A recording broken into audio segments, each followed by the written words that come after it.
morning. Mag-update kita sa kung ano na ang lagay ng ating patola.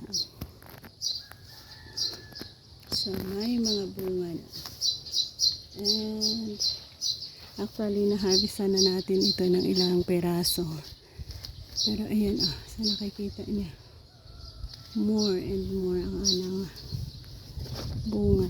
Alanganin pa ito. Siguro mga another 3 days, pwede na naman tayo maka-harvest. So, ito ang ating patola. Mayroon tayong tips na gustong ibahagi sa inyo sa kung paano. Kagaya niyan, hindi abot sa taas. Tanggalin natin ito. Tinatanggal natin yan. Wala akong gunting na dala. Pero tinatanggal ko yan. Saglit.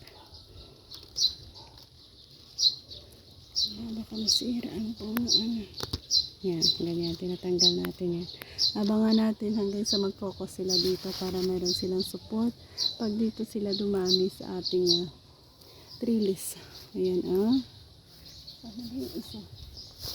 So, ito, And then, meron din tayong tinatanggal dyan. So, nakikita niyo bang yan? May bunga, may bulaklak. Tanggalin natin yan. Para dyan mag-focus ang ating ito, hindi ko natutanggalin natin. Pinaganyan natin para mag-focus siya sa bunga. Another few days, pwede na natin yan matanggal.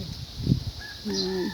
So, kagaya niyan, kagaya nito, so, mayroong bunga, mayroong bulaklak.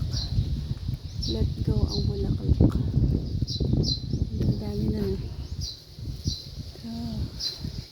So, ayan, hayaan natin yan. Yan ay mag-a-attract ng ating mga bees na magpo-pollinate ng ating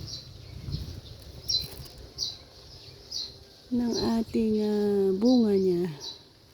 Tinatanggal natin yan.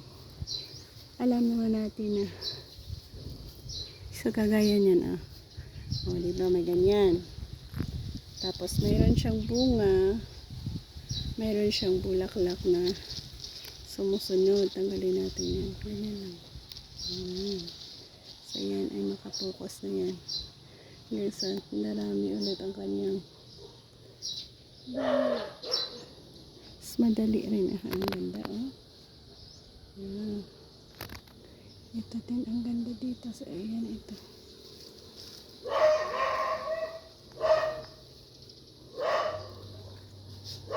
Pag gusto mong dumami ang kanyang bulaklak o bunga, choose ka ng either bulaklak ang pa-grow mo for pollination or direkta ka na sa sukat ka na.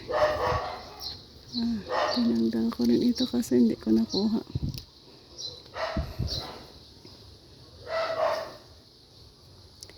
So, ayan na nga. Ayan yan, tanggalin natin. Medyo madami na pala tayong natanggal na.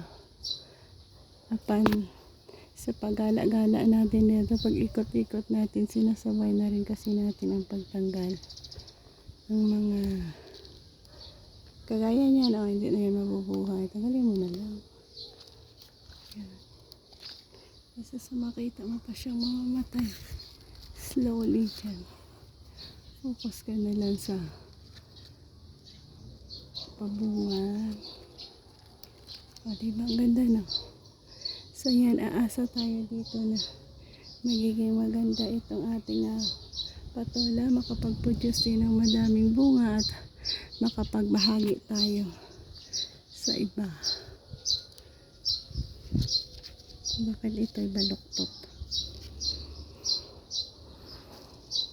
Medyo okay na.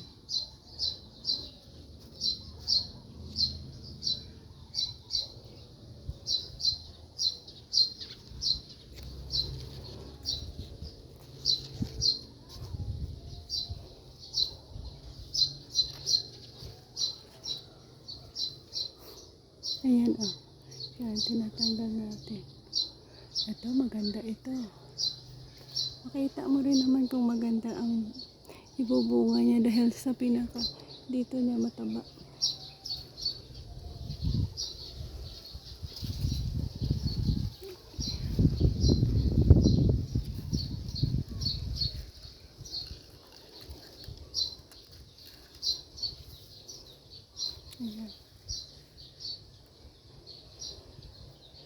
Sana ba tayo? And that's all for today. Update natin yan. So, from now, sa time na makagala tayo dito, i-update ko na rin kayo. So, again, bless our plant. Sidekick natin sa ano yung ating tinanim dito na bitter gourd. Guess what guys? Kahit sa ating long beans, ganda ng mga bunga niya. Literal na napakahabang mga beans yan. So again, God bless.